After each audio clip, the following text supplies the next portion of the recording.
Net neutrality defined, sound strategy for optimizing performance.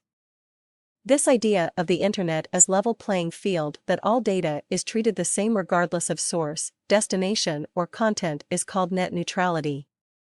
Content can't be blocked, slowed down, sped up, or interfered with in any way. It's all equal. For many netizens and content providers large and small, net neutrality is a sacred principle, often called the First Amendment of the Internet.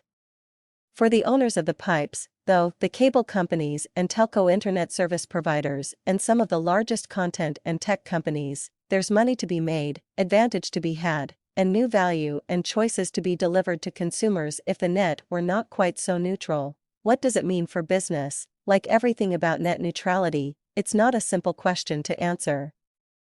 If you're a company with some depth to your pockets, an unregulated internet with paid premium pipes could be a huge competitive edge.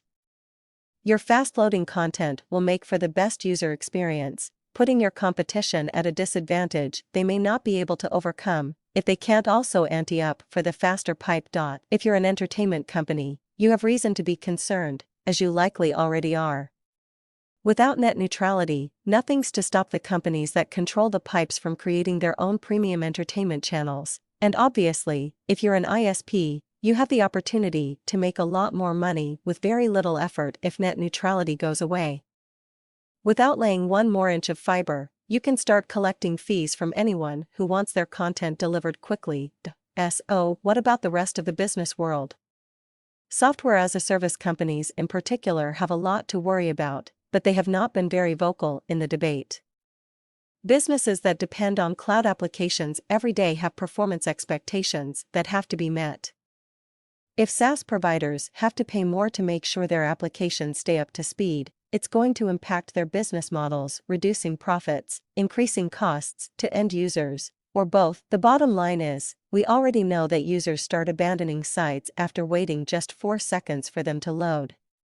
If the big competitor's site loads faster, that's where users are going to go. Better make sure you're doing everything you can right now to make sure your site is a lean, mean speed machine. What can businesses do to prepare? Businesses can't afford to put their heads in the sand and hope net neutrality works out in their favor.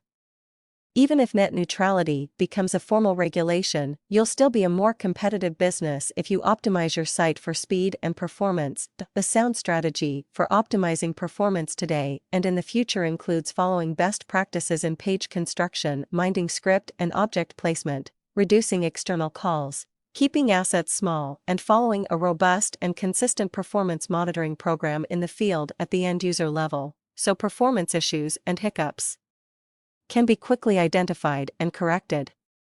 This strategy is doubly important on the mobile side, where networks are less consistent and speeds inherently slower.